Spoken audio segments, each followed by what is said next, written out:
नमस्कार मैत्रिणींनो, आता तुरीच्या शेंगाचं सीझन संपत आलेलं आहे, त्यामुळे मी आज तुमच्यासाठी झणझणीत असा गावरानी बेत घेऊन आलेला आहे। बघा, तुरीच्या शेंगाच्या सोल्याची आमटी आणि भाकरी संपूर्ण गावरानी बेत मी आज तुमच्यासाठी घेऊन आलेली आहे। त्यासाठी इथे आपण सुरुवातीला आमटी बनवून घेणार आहोत। त्यासाठी मी इथे 5 ते 6 हिरव्या मिरच्या घेतलेल्या आहेत, मिरच्या तिखट आहेत आणि 5 ते 7 लसूणच्या पाकळ्या घेतलेल्या आहेत। त्या सर्व आपल्याला छान तेल टाकून भाजून घ्यायचे आहे। बघा, 2 ते 3 मिनिट हे भाजण्यासाठी आपल्याला लागतात। कढईमध्ये मी हे छान भाजून घेतलेले आहेत।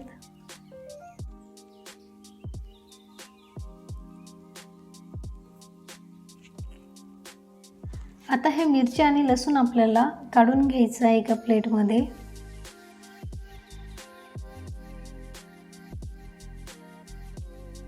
त्यानंतर याच कढईमध्ये आपण तुरीचे सोले छान भाजून घेणार आहोत। इथे एक मोठी वाटी तुरीचे सोले मी घेतलेले आहेत आणि याच कढईमध्ये हे छान भाजून घेणार आहे।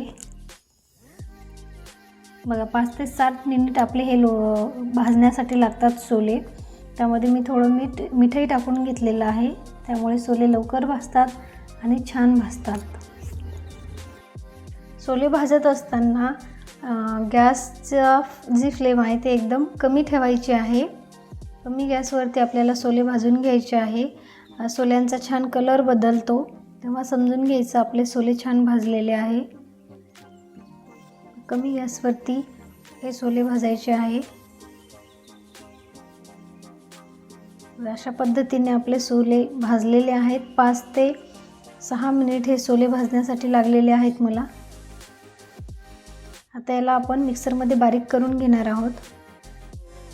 बघा, आपण इथे हिरव्या मिरच्या भाजून घेतलेल्या आहे, लसूणच्या पाकळ्या भाजून घेतलेल्या आहे, तसेच हे सोले सुद्धा भाजून घेतलेले आहे। त्यानंतर याच्यामध्ये कोथिंबीर टाकलेली आहे मी आणि हे सर्व आपल्याला मिक्सरमध्ये याचं आपल्याला छान वाटण तयार करून घ्यायचं आहे। थोडं पाणी ॲड करून अर्धी वाटी पाणी टाकून आपल्याला याचं छान मिक्सरमध्ये वाटण तयार करून घ्यायचं आहे।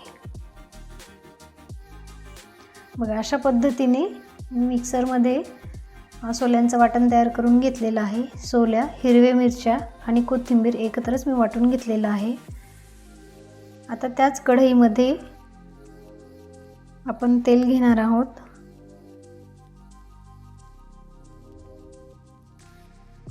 बघा, 2 मोठे चमचे मी याच्यामध्ये तेल टाकलेलं आहे।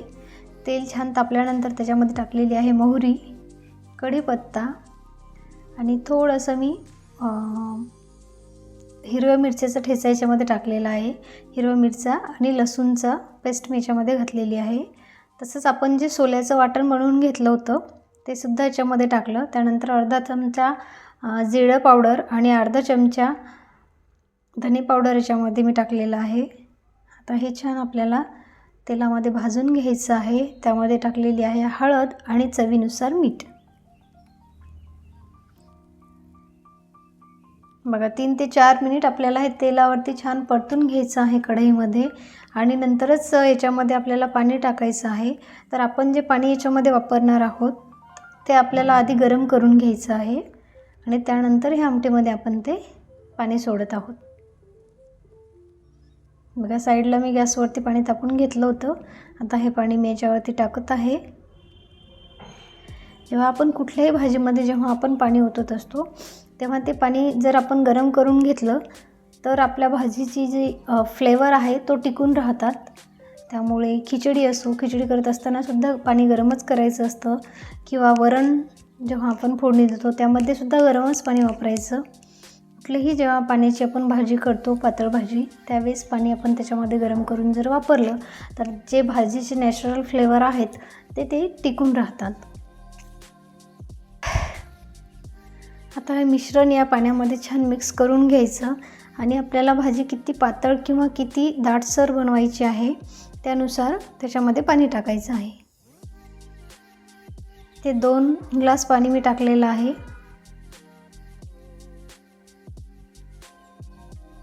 बघा, चमच्याच्या साहाय्याने पूर्ण ते जे वाटण आहे ते या पाण्यामध्ये मिक्स करायचं आहे। संपूर्ण व्यवस्थित मिक्स झालेलं आहे आणि या आमटीला एक उकळी येऊ द्यायची आहे। जास्त शिजवण्याची आता याला ज़रूरत नाही आहे. तर याच्यामध्ये टाकलेली आहे मी कोथिंबीर आणि आपल्या भाजीला छान उकळी आलेली आहे. बघू शकता अशा पद्धतीने आपली भाजी तयार झालेली आहे. आता पुढची प्रोसेस आहे भाकरी बनवणे. तर बघा या आमटीबरोबर भात भाकरी अप्रतिम लागते. पोळीपेक्षाही भाकरीची टेस्ट खूप छान लागते आमटीबरोबर. बाजरीची भाकरी बनवा, ज्वारीची भाकरी बनवा किंवा भातसुद्धा खूप छान लागतो. अजून थोडी कोथिंबीर मी याच्यामध्ये टाकून घेत आहे.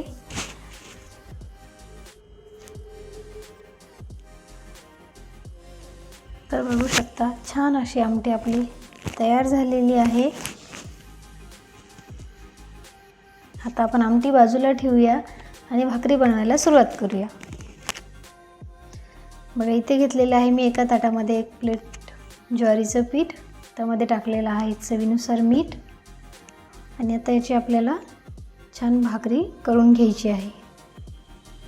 बघा हे जे पीठ आहे ते पाणी टाकून आधी छान हाताने असं चुरून घ्यायचं आहे. व्यवस्थित मळून जर आपण हे पीठ घेतलं तर आपली भाकरी टाकताना तुटत नाही आणि छान फुगतेसुद्धा आणि बनतेसुद्धा. बघा मी थंडच पाण्याचा वापर करते प्रत्येक भाकरीसाठी, तरीसुद्धा भाकरी छान बनते.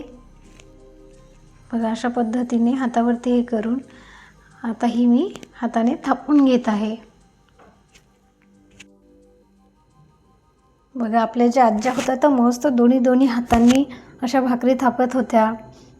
त्याचबरोबर हातावर सुद्धा भाकर बनवत होत्या. तर मला तर हातावर तर काही येत नाही, पण अशा पद्धतीने मला भाकर जमते. तर या पद्धतीने मी ही भाकर केलेली आहे. आता ही आपण गॅसवरती भाजून घेणार आहोत. तर सुरुवातीला तवा छान गरम करून घ्यायचा. फुल गॅसवरती तवा छान तापल्यानंतरच त्याच्यावरती भाकर टाकायची आणि टाकल्यानंतर लगेचच त्याला सर्व बाजूने व्यवस्थित पाणी लावून घ्यायचं. बघा आणि फुल गॅसवरती सुरुवातीला भाकर राहू द्यायची. पूर्ण पाणी थोडंसं सुकलं की लगेच भाकर पलटवायची. जर आपण जास्त वेळ खालच्या साईडने भाजली तर ते पूर्ण वरचं पाणी सुकून पूर्ण भाकर ड्राय होते आणि त्यावरती अशा भेगा पडतात. त्यामुळे थोडं पाणी सुकलं की लगेचच भाकर पलटून घ्यायची आणि आता खालच्या साईडने व्यवस्थित भाकर भाजायची. आता पलटवायची नाही आहे, फक्त खालच्या साईडनेच व्यवस्थित भाजून घ्यायची आहे. पूर्णपणे भाजू द्यायची खालच्या साईडने. बघा पूर्णपणे असे खालच्या साईडने ही भाकर भाजून घेत आहे मी. 3 ते 4 मिनिट भाकर भाजण्यासाठी लागतात. बघा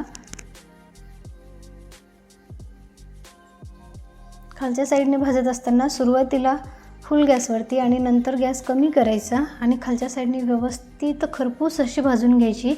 आणि नंतर बघा अशा पद्धतीने मी खालच्या साईडने पूर्ण भाजलेली आहे.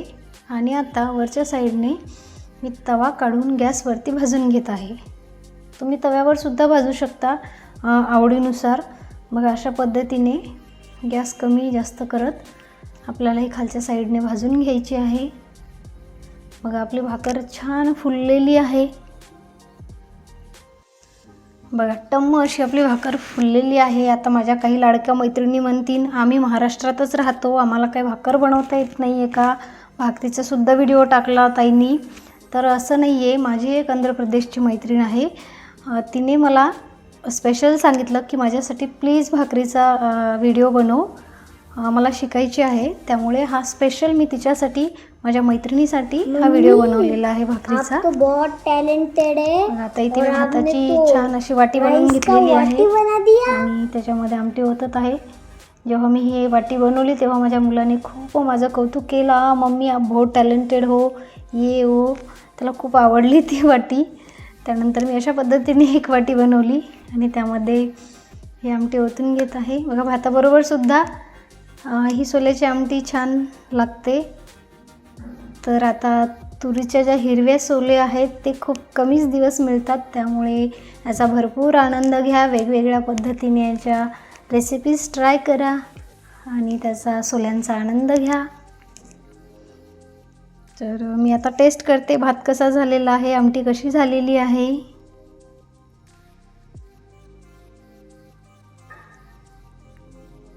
अप्रतिम अशी आपली आमटी झालेली आहे, एकदम टेस्टी. मी आता लगेचच जेवायला घेणार आहे. खूप टेस्टी असं बेत आज झालेला आहे. तर इथे मी थोडं डेकोरेशन केलेलं आहे सलादचं. बघा अशा पद्धतीने डेकोरेशन यासाठीच हो, डोळ्यांना जर छान दिसलं तर भूकही खूप जास्त लागते. बस नाही केलं तरीसुद्धा चालतं. तर आपण आपल्या चॅनलवरती असेच पारंपरिक आणि गावरान रेसिपीजचा तडका घेऊन येणार आहोत. तर त्या बघण्यासाठी लवकरात लवकर जाऊन भारतीज रेसिपी कॉर्नरला सबस्क्राईब करा. थँक्यू.